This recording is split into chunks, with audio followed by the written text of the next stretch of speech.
अस्सलाम वालेकुम।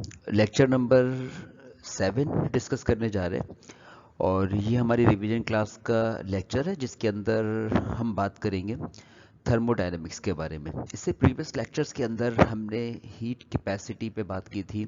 इसके अलावा स्पेसिफिक हीट कैपेसिटी को देखा था, लैटेंट हीट को डिस्कस किया और आज जो है हम थर्मोडायनेमिक्स को डिस्कस करने जा रहे हैं।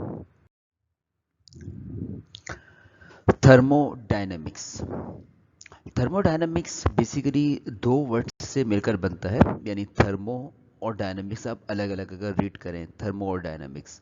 अब ये थर्मो मीन्स हीट है और डायनामिक्स की जो मीनिंग है ये पावर है। तो थर्मो हीट, डायनामिक्स पावर। इन दोनों वर्ड्स को जब आप एक साथ एक सेंटेंस बनाते हैं और समझने की कोशिश करते हैं कि आखिर थर्मोडायनामिक्स है क्या, तो थर्मोडायनामिक्स पहली बात तो ये है कि ये फिजिक्स की एक ब्रांच का नाम है और इस फिजिक्स की ब्रांच में हमें बेसिक बात करनी होती है हीट से रिलेटेड, कि हम किस तरीके से हीट को कन्वर्ट करें। पावर को अगर डिफाइन करें तो पावर मीन्स होता है the rate of doing work, कितना काम किया जा रहा है और वो काम करने में कितना वक्त लग रहा है, अब इसे पावर कहते हैं। तो आसान लफ्ज़ है power means work in a unit time. तो हुआ ये कि हीट को वर्क में कन्वर्ट करना या वर्क को हीट में कन्वर्ट करना, अगर इस डिस्कशन में हम पढ़ते हैं, इस डिस्कशन में कंटिन्यू करते हैं इसी डिस्कशन को, तो इट मीन्स दैट हम जिस फिजिक्स के एरिया को डिस्कस करेंगे उस एरिया का नाम रखेंगे थर्मोडायनामिक्स। तो thermodynamics a branch of physics in which we discuss about heat and work. तो ये बेसिकली एक ऐसी ब्रांच है जिसके अंदर हमें डिस्कस करना है कि हीट और वर्क आपस में क्या रिलेशन है, किस तरीके से हीट और वर्क को आप ट्रांसफॉर्म मीन्स कन्वर्ट कर सकते हैं। अगर आप इन बातों को डिस्कस करेंगे इट मीन्स दैट आप थर्मोडायनेमिक्स की बात करेंगे। अब थर्मोडायनेमिक्स को पढ़ने से पहले हमें कुछ टर्म्स हैं जो कि इस ब्रांच को समझने के लिए ज़रूरी होती हैं, जिसमें से पहले टर्म का नाम है सिस्टम, सराउंडिंग दूसरी टर्म में और बाउंड्री यहाँ पर तीसरी टर्म में। हम इन वर्ड्स को यूज़ करते हैं जब थर्मोडायनेमिक्स को रीड करते हैं, थर्मोडायनेमिक्स को एक्सप्लेन करते हैं। तो पहली टर्म को हम समझते हैं और सिस्टम। सिस्टम क्या है? तो सिस्टम बेसिकली किसी भी क्वांटिटी ऑफ मैटर को कह रहे हैं आप, या इसके अलावा जो है जो भी चीज़ अंडर कंसीडरेशन हो या अंडर इन्वेस्टिगेशन हो, आप उसे सिस्टम का नाम देते हैं। तो सिस्टम का मतलब यहाँ पर क्वांटिटी ऑफ मैटर से भी है, जिसके बारे में आप डिस्कशन कर रहे हैं, जिसके बारे में आप स्टडी कर रहे हैं, आप उसे सिस्टम कहते हैं। तो ये इस डायग्राम के अंदर आप देख सकते हैं कि यहाँ पर सिस्टम जो है ये, और सिस्टम के अलावा जो अगर बाकी चीज़ों की बात की जाए तो सिस्टम तो सिर्फ और सिर्फ ये था। इसके बाहर जो भी हमें चीज़ें नज़र आ रही हैं वो क्या कहलाएगा? वो कहलाएगी हमारे लिए सराउंडिंग कहलाएंगी। तो सराउंडिंग क्या है? सराउंडिंग सिस्टम के बाहर जितनी भी चीज़ें हैं उसे आप सराउंडिंग कहते हैं। जबकि सिस्टम और सराउंडिंग के बीच में आप देख रहे हैं एक बाउंड्री है। ये जो बाउंड्री आप देख रहे हैं, इस बाउंड्री को आपने कहना होता है कि ये एक फ़र्क है जो हमें बताती है कि कहाँ से सिस्टम एंड होगा और कहाँ पे सराउंडिंग शुरू होगा। तो वो लाइन जो सिस्टम और सराउंडिंग के बीच में डिस्टिंग्विश करे, डिफरेंस पैदा कर दे, आप उसे क्या कहते हैं? बाउंड्री का नाम देते हैं। तो ये बाउंड्री कहलाता है। सिस्टम हमने पढ़ लिया, जैसे मिसाल के तौर पर एक पानी का गिलास है, तो पानी का गिलास और मैं पानी के गिलास के बारे में स्टडी कर रहा हूँ कि इसका टेम्परेचर क्या है या इसके अंदर क्वांटिटी ऑफ मैटर क्या है। तो बेसिकली ये जो मेरी डिस्कशन है रिगार्डिंग वाटर ग्लास, तो मेरे पास जो ये पूरा का पूरा वाटर ग्लास है, ये पूरा वाटर ग्लास सिस्टम है। अब इस वाटर ग्लास के बाहर जितनी भी चीज़ें मौजूद हैं वो सब चीज़ें क्या कहलाएंगी? वो सब चीज़ें सराउंडिंग कहलाएंगी। तो सिस्टम अलग है, सराउंडिंग अलग है। सिस्टम बुनियादी तौर पर तीन तरह के होते हैं। एक सिस्टम को हम कहते हैं ओपन सिस्टम, एक को कहते हैं हम यहाँ पे क्लोज सिस्टम और एक को कहते हैं आइसोलेटेड सिस्टम। तो basically we have three kinds of systems, open, closed and isolated. अब ओपन सिस्टम क्या है?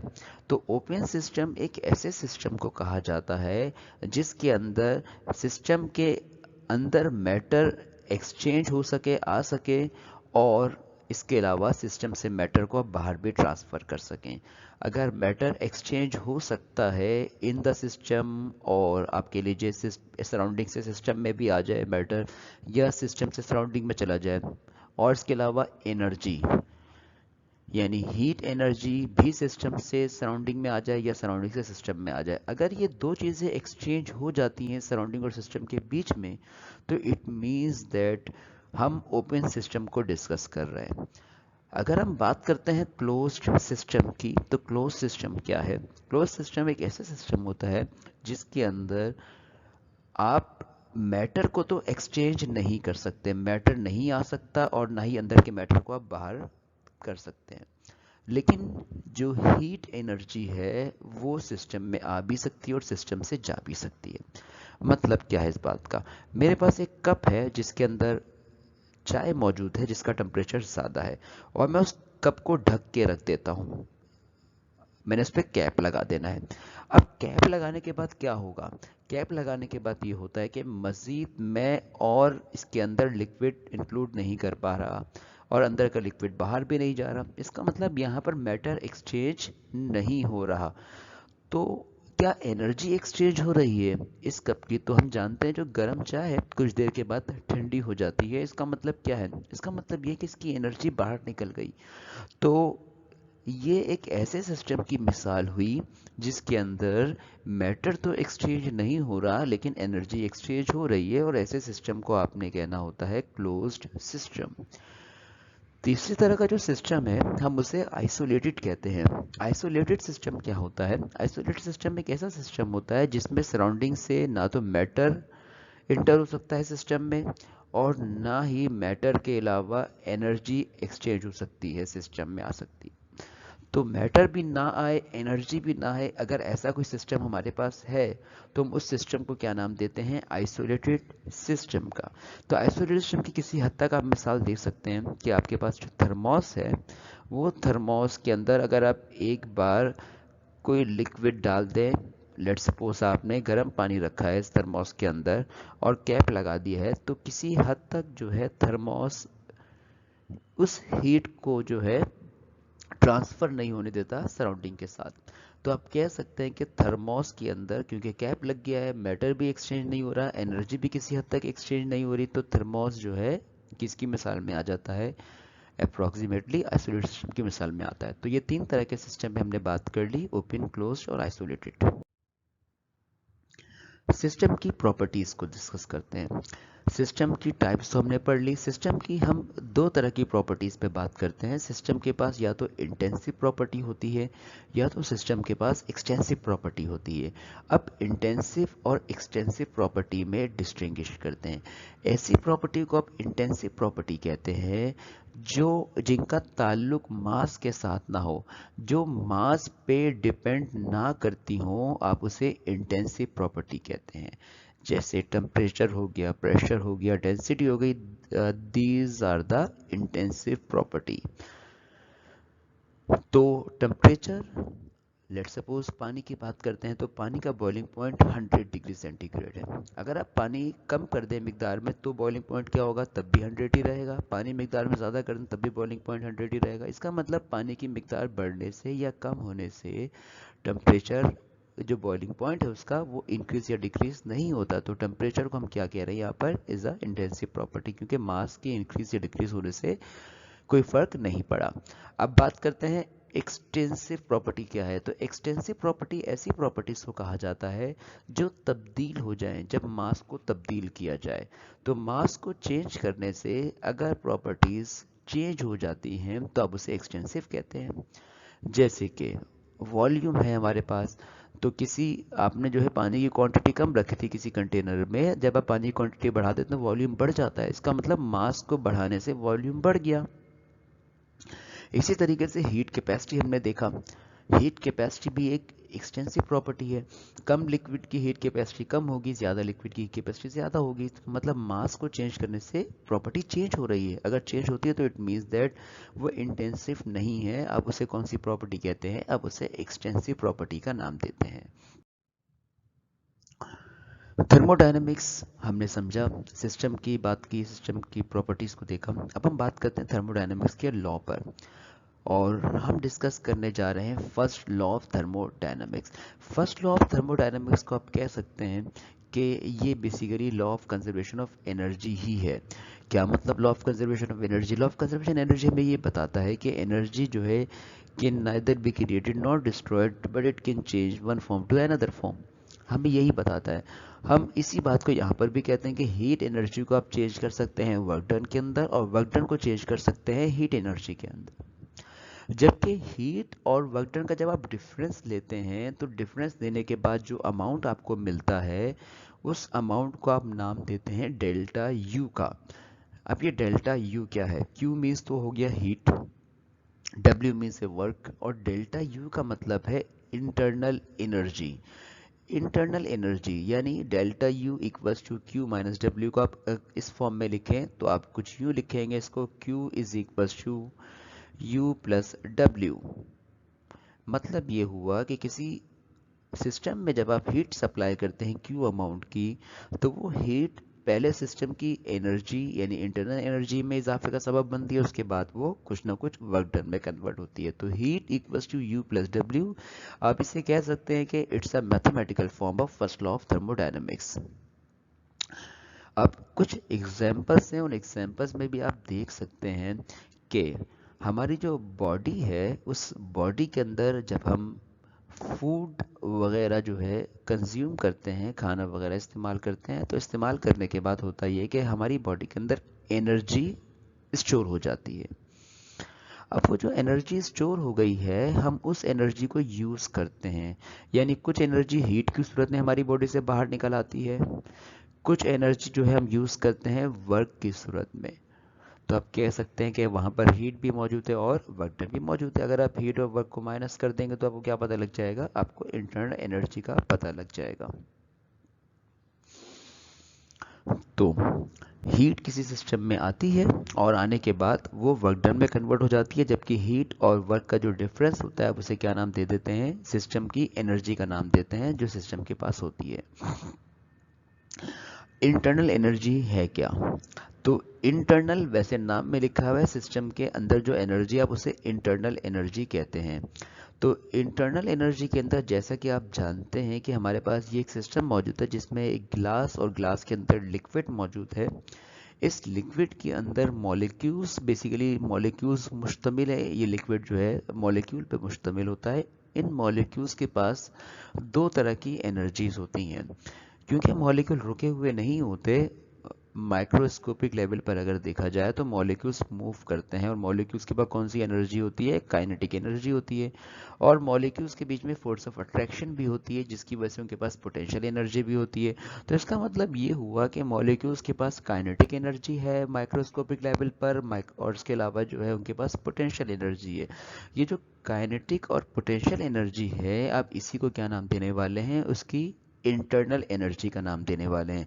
तो पानी का जो गिलास है उस गिलास के अंदर जो एनर्जी है उस एनर्जी को क्या कहेंगे आप? इंटरनल एनर्जी कहेंगे, जिसको जाहिर करेंगे डेल्टा यू से। फर्स्ट लॉ ऑफ थर्मोडायनेमिक्स जब हम पढ़ते हैं तो इस लॉ को अप्लाई करते वक्त हम कुछ साइन यूज़ करते हैं। अब वो साइन क्या है? जैसा कि हम जानते हैं क्यू, क्यू का मतलब है amount of heat. Heat system में आती है या हीट सिस्टम से जो है निकल जाती है, हम उसे क्यू अमाउंट कहते हैं। अब हम यहाँ पर हीट के दो साइन असाइन करते हैं। हीट को पॉजिटिव साइन भी कह सकते हैं और हीट के साथ नेगेटिव साइन भी लगाते हैं। अब पॉजिटिव साइन लगाने का मतलब क्या है?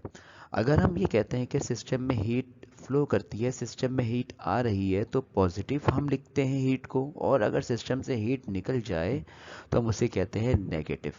तो नेगेटिव हीट मीन्स सिस्टम से हीट बाहर जा रही है, पॉजिटिव हीट मीन्स सिस्टम में हीट आ रही है। यानी सिस्टम हीट एब्सॉर्ब करेगा तो पॉजिटिव, सिस्टम हीट रिलीज करेगा तो नेगेटिव होगा।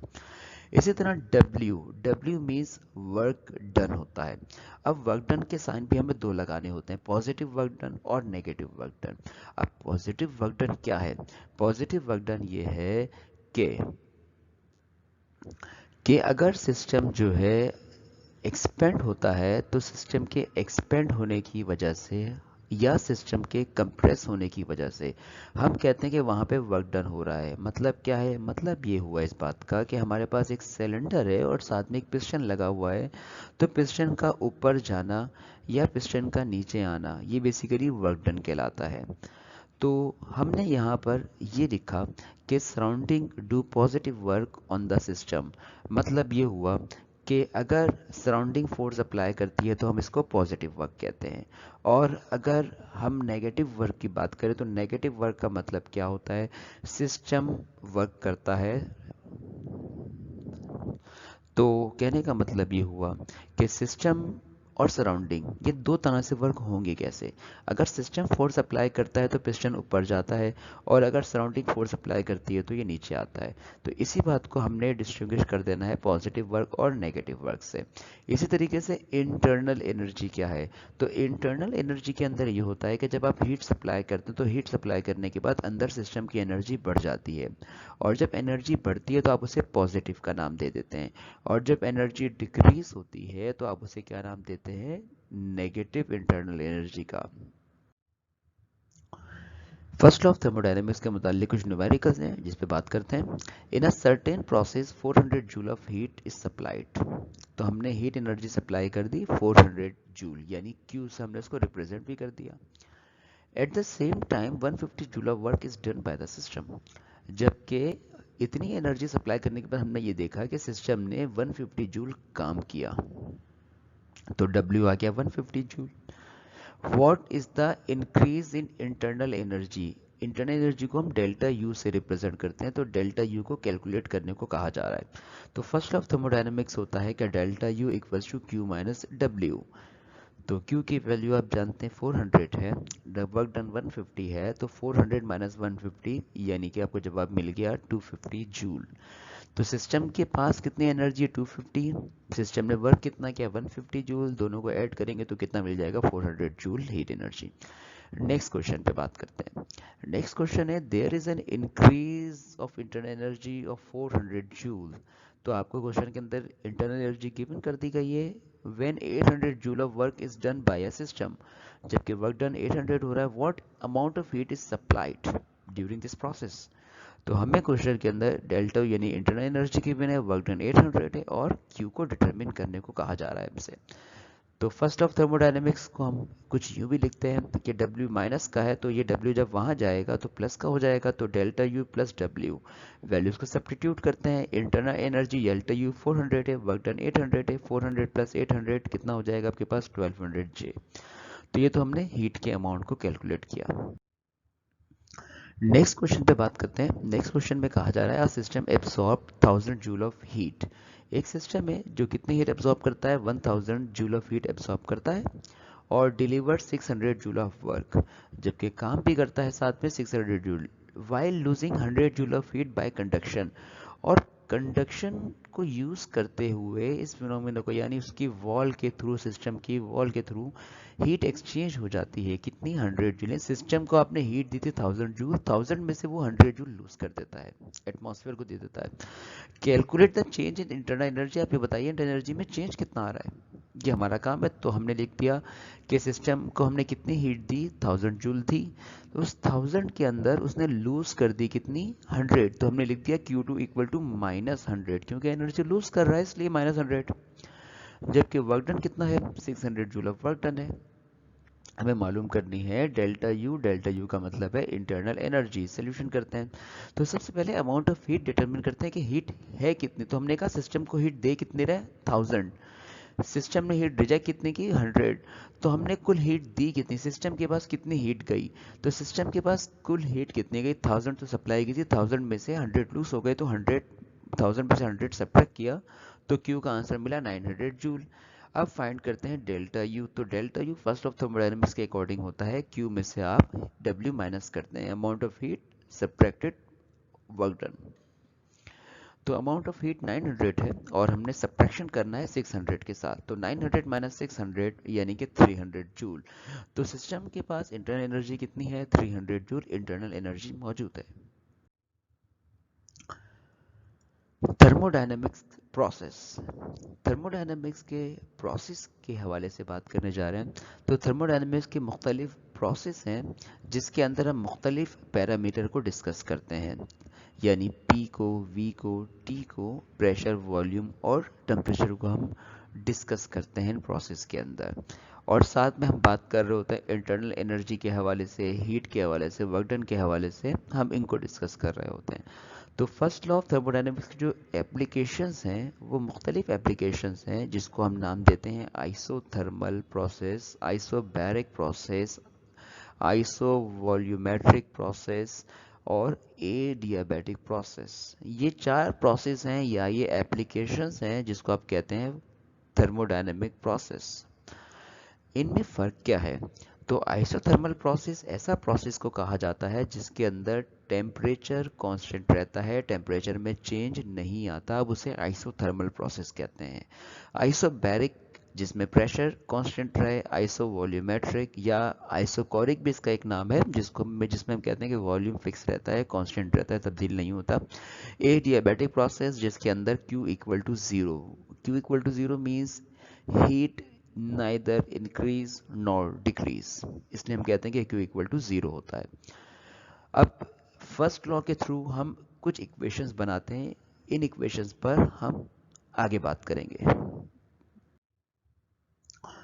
आइसोकोरिक प्रोसेस, आइसोकोरिक प्रोसेस क्या है? आइसोकोरिक प्रोसेस, आइसो मीन्स होता है सेम, तो क्या सेम है? कोरिक बेसिकली वॉल्यूम के लिए आ रहा है। ऐसा प्रोसेस जिसके अंदर वॉल्यूम सेम रहे, आप उसे क्या नाम देते हैं? आप उसे आइसोकोरिक का नाम देते हैं। तो isochoric process a process in which volume of the system remains fixed, remains constant.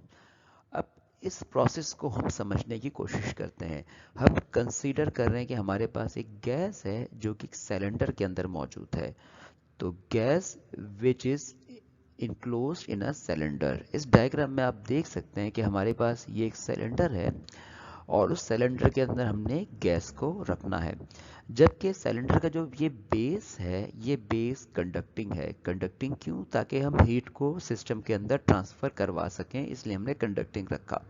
जबकि कंडक्टर के जो वॉल्स आप देख रहे हैं और साथ में ये आप देख रहे हैं जो कि फिक्स पिस्टन है, ये सारे हमने नॉन कंडक्टिंग रखने हैं या इंसुलेटिंग मटेरियल के रखने हैं। उसकी वजह ताकि हम हीट को लूज ना करें, हीट सिस्टम से बाहर ना जाए।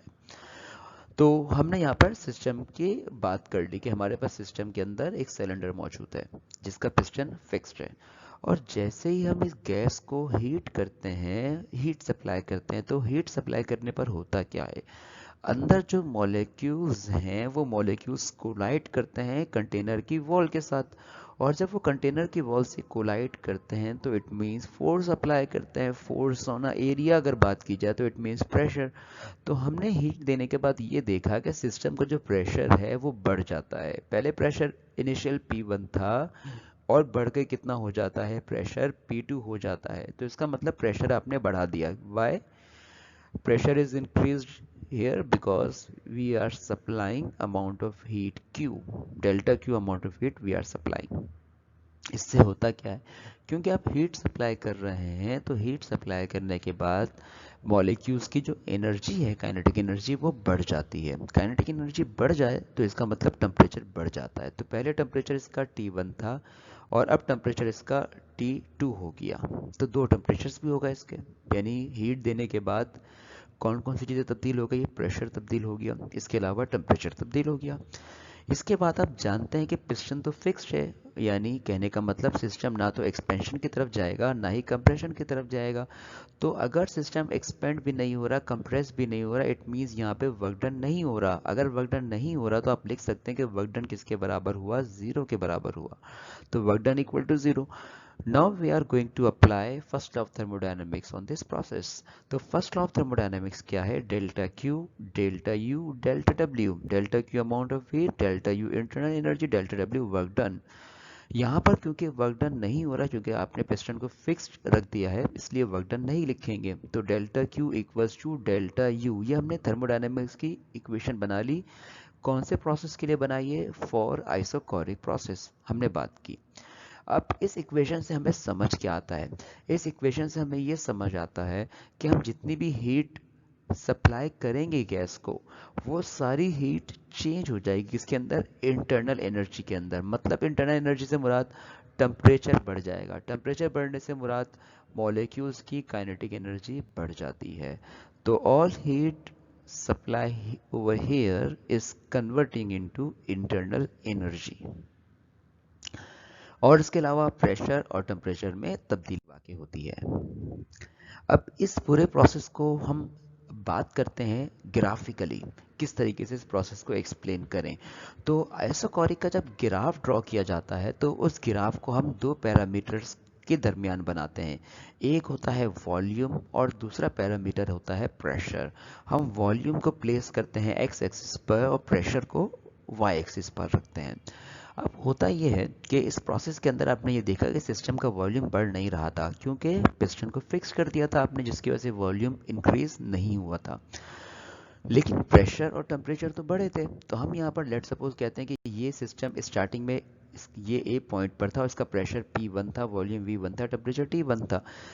जैसे जैसे आपने हीट सप्लाई की थी डेल्टा क्यू अमाउंट, तो आपने ये देखा कि प्रेशर इंक्रीज हो गया। यानी यहाँ पर हमने पॉइंट लगा दिया, इसका मतलब हम पॉइंट ऊपर लगा रहे हैं, तो वो ऊपर जाने का मतलब प्रेशर बढ़ रहा है। तो जैसे जैसे लाइन आप ऊपर खींचते जाते हैं, इट मीन्स आप बताना चाह रहे हैं प्रेशर बढ़ रहा है, क्योंकि आप लाइन इस डायरेक्शन में नहीं खींच रहे। इट मीन्स दैट हम ये बताना चाह रहे हैं कि वॉल्यूम में कोई तब्दीली नहीं आ रही, सिर्फ तब्दीली किसके अंदर आ रही है? प्रेशर के अंदर आ रही है। तो ये जो ग्राफ हमने बनाया है जो कि पैरेलल है, पैरेलल से मुराद कहने का मतलब ये है कि वाई एक्सिस की डायरेक्शन और इस ग्राफ की डायरेक्शन सेम है। इसका मतलब ये graph parallel to Y axis है। अगर आप graph parallel to Y axis या पैरेलल टू प्रेशर एक्सिस देखते हैं तो इसका मतलब ये होता है कि आप बताना चाह रहे हैं कि यहाँ से प्रेशर चेंज हो रहा है और वॉल्यूम चेंज नहीं हो रहा। और जिसके अंदर प्रेशर चेंज हो, वॉल्यूम चेंज ना हो, तो आप ऐसे प्रोसेस को क्या नाम देते हैं? आप ऐसे प्रोसेस को आइसोकोरिक का नाम देते हैं और ऐसे ग्राफ को आप आइसोकोर का नाम देते हैं। तो हमने अपने लेक्चर के अंदर थर्मोडायनेमिक्स पे बात की, थर्मोडायनेमिक्स के अलावा फर्स्ट लॉ ऑफ थर्मोडायनेमिक्स को डिस्कस किया और हमने इसकी फर्स्ट एप्लीकेशन पे बात कर ली, जिसका नाम था आइसोकोरिक प्रोसेस। इंशाल्लाह आपसे अब नेक्स्ट क्लास में मुलाकात होती है।